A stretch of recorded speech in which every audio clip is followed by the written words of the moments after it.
más entretenidas que pasó desde que hubo un cambio de gobierno es que se empezaron a conocer, pero conocer por vía judicial, o sea, con causas judiciales, las cajas negras, sobre todo las cajas negras de los uniformados. A lo largo del 2016 y de lo que va del 2017, conocimos sobre todo a través de causas judiciales, porque antes, a todos los que hablábamos de las cajas negras de los uniformados, vale decir, de las policías, ¿sí?, no decían, bueno, no, es un mito urbano, nada. Siempre decían, no, es una excepción, es un muchacho de abajo, una oveja descarriada. Y cuando uno habla de cajas negras, está hablando de un modus operandi estructurado desde arriba, como una manera de hacer guita de presupuestos, llevarla a guita negra, vale decir, robarla, o por otro lado, recaudar plata de actividades ilícitas. La primera de las cajas negras que quedó en evidencia, y ahí todavía están intentando dar explicaciones, yo la verdad creo que la causa judicial va a terminar en la nada, porque si algo les sobra a estos muchachos, son buenos abogados, es la de la policía de la provincia de Buenos Aires. Recaudación de todas las comisarías de La Plata, llevan la plata a la regional, pum, los enganchan infraganti, y ahí, bueno, varios comisarios fueron presos, uno aparece misteriosamente muerto en su calabozo, terminan soltando a todos los demás y ahí va durmiendo la causa del sueño de los justos, todos afuera, nadie habla, pacto de silencio y Dios dirá. La otra causa de plata negra que nosotros les contamos con sumo detalle son las que estallaron, son varias en verdad, pero las que estallaron en las comisarías de la Policía Federal, ¿no?, de la vieja Policía Federal transferida que tienen ahora, y lo vamos a hablar esta noche en Tercera Posición, vamos a conocer la declaración de José Potocar, el jefe de la Policía de la Ciudad, que venía de ser el jefe de la Dirección General de Comisarías de la Policía Federal traspasada, que está preso, así nomás, está preso por un esquema de guita negra, ¿sí? Comisario, prófugo, recaudando guita negra de los trapitos, recaudando de los comercios, guita negra. Lo que yo les voy a contar esta noche, y el informe y la historia ha generado mucha inquietud, mucha gente que me llamó para contarme, decirme ese tipo es un trucho, de todas las cosas, ¿viste?, como para tirármelo abajo. Es otra caja negra, muchachos. Lo que pasa es que es una caja negra inesperada, porque hay que decir que después de los años de la dictadura no se le conocieron al ejército grandes escándalos de corrupción. Se les han conocido escándalos, sí, por militares que protegían a viejos camaradas de armas involucrados en violaciones a los derechos humanos, se los ha acusado de algunos problemas que tenían que ver justamente con eso, pero no hubo grandes escándalos de corrupción en el ejército. Sin embargo, como suele suceder siempre, hay uno que habla. Y hay uno que habló. Y es verdad que había como un rumor de cierta caja negra o cierta guita que el ejército ponía en circulación a través de cuevas. Piensen, recuerden el caso aquel del ex militar Guillermo Martinero. Seguramente no recuerdan el nombre, pero sí van a recordar el episodio en el cual quedó grabado en una cámara de seguridad como un motochorro le intentaba robar un maletín, de hecho se lo roba, y el tipo saca una Glock y se pone a tirarle al motochorro y mata de un tiro en la cabeza a Daniel de Negris, un pobre hombre de 56 años que iba caminando por ahí y que cae muerto. Ahí queda en evidencia a qué se dedicaba Guillermo Martinero. El tipo tenía una oficina, cambiaba cheques, era un cuevero, pero muchos, incluso gente que laburaba con él, decían, bueno, cambia cheques para las Fuerzas Armadas, cambia cheques para el ejército. Y si uno empieza a bucear, incluso ex socios, dieron que tenía relación con los mismos personajes del ejército, de los cuales yo les voy a contar esta noche cómo se está instruyendo una causa federal, una causa en tribunales de Comodoro Pi, en el juzgado de Martínez Di Giorgi, fiscal Guillermo Marijuán, ¿sí?, donde están investigando a 6 militares en actividad por un engranaje de desvío de dinero del ejército, o sea, una caja negra, muchachos. El denunciante se llama Pablo Pildaín, que vendría a ser como el martinero de esta historia, ¿sí?, que se dedicaba a lo mismo. También está imputado, porque esto es lo interesante, es un arrepentido. Estamos ante un Fariña del ejército, puede ser. Pablo Pildaín, un hombre que se le chifló el moño y dijo, basta, yo hablo y hablo. Estuvo muy enfermo, llegó a estar en silla de ruedas con una septicemia y dijo, se presentó ante la justicia con una denuncia primero. Pero les voy a contar el detalle de lo que dice en la denuncia. Pero la denuncia no era un revoleo de un loco, como me quisieron hacer creer a mí. Qué sé yo, por lo menos para el fiscal Guillermo Marijuán no era el revoleo de una denuncia de un loco, porque aquí tengo la fotocopia de la foja de la acusación de Marijuán, que ya pidió medidas de prueba, con lo cual en la práctica los denunciados en la denuncia original de Pildain están ahora imputados por el fiscal Guillermo Marijuán. No voy a revelar las medidas de inteligencia que se prevén para el caso, porque la verdad que no corresponde que yo lo haga, pero digo, está el detalle de lo que pidió el fiscal Guillermo Marijuán para investigar esta causa. ¿Qué es lo que dice Pablo Pildain? Pablo Pildain cuenta que en el año 2012, porque la maniobra que yo les voy a contar ni siquiera es de dos gobiernos, ¿sí? O sea, ni siquiera es de un solo gobierno. Arranca en el 2012 y llega hasta el 2016, o sea, después del cambio de gobierno. Pablo Pildain dice que lo convocan para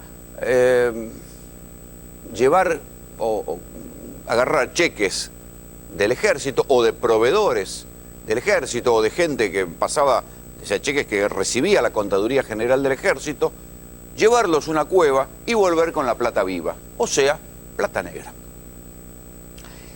Insisto en la fecha, 2012-2016. ¿Sí? ¿Quién era Pablo Pildain hasta ese momento? Un hombre que acercaba, ¿sí?, préstamos para algo que se llama código de descuentos.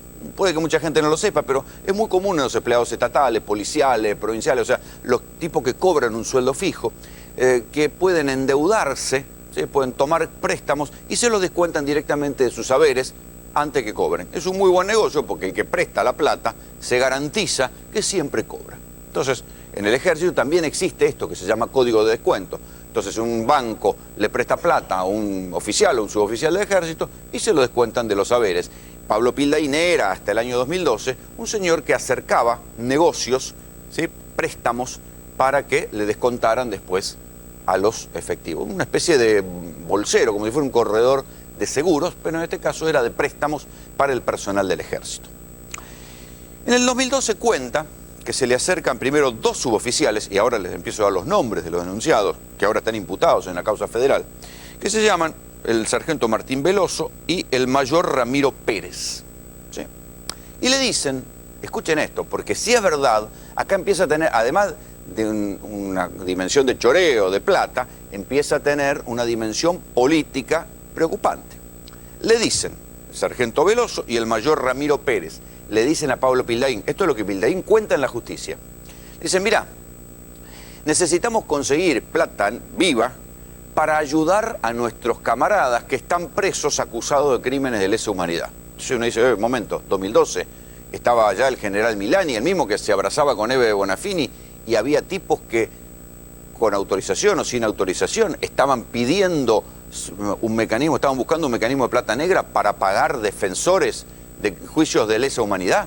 ¿Es posible esto? ¿O era una coartada para el choreo? Primera pregunta. Esto es lo que declara Pildain en su denuncia. Ustedes lo van a ver en algún momento, ahora lo van a escuchar de boca del propio Pildain. Entonces, a partir de ahí, dice que él se dedica a cambiar cheques, ¿sí?, a razón de 6 millones de mangos por mes, de diferentes maneras. Entonces, algunos cheques eran directamente de la Contaduría General del Ejército, o sea, cheques firmados por alguien del Ejército, a nombre, o sea, el de la chequera del propio Ejército, él lo llevaba a una cueva y volvía con la plata en efectivo y cobraba una comisión del 9%. ¿Dónde lo llevaba? La cueva queda en Corrientes 317, piso 11. Y el supuesto titular de esa cueva, alguien llamado Hernán Arcioni. Insisto. ¿Cómo se blanqueaba ese dinero? ¿Cómo se metía ese dinero para retirarlo? A través de mutuales vinculadas al ejército. Entonces, sigue la narración de Pildain y empieza a dar los nombres, sigue hacia arriba, porque hasta ahora estamos en un sargento y en un mayor. Dice, a su vez, arriba de todos estos, estaban los que estaban a cargo de la Contaduría General del Ejército. el coronel Alberto Martínez Asolina, imputado, el coronel Ricardo Beluzzi, también imputado por marihuana, y el general Raúl Rabetti. Estos eran de la gestión anterior, ¿sí? O sea, la gestión Milani. Ojo, porque también hay para esta. Esto continúa. Entonces, la historia la sigue contando Pildain y empieza a presentar las pruebas. Yo tuve acceso a esas pruebas.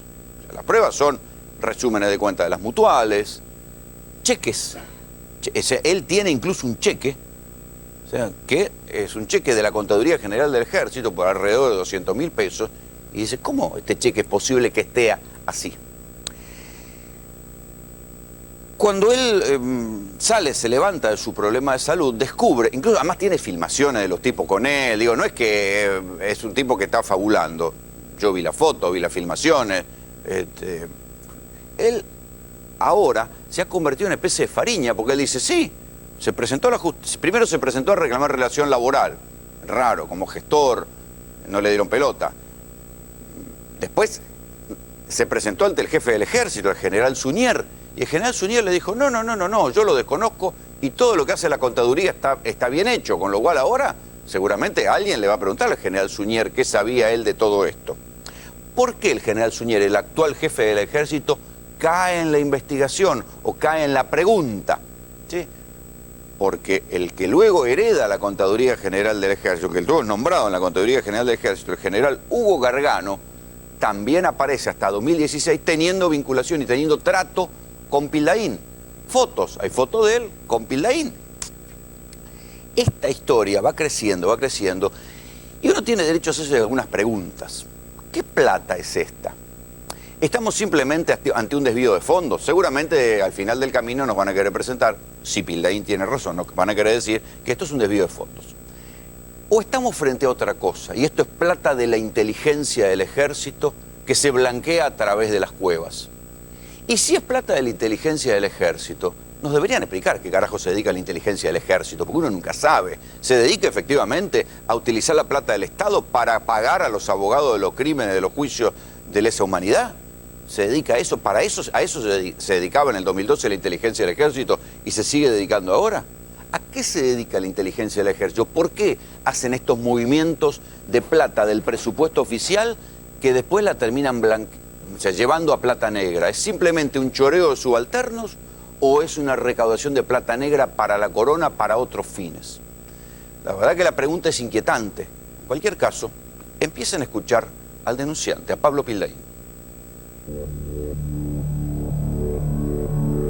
Pablo, ¿cuándo descubriste que estabas metido en un engranaje complicado que tenía que ver con la plata negra del ejército? En el 2012 fui convocado por el coronel Martínez Asolina, diciéndome que la contaduría necesitaba hacer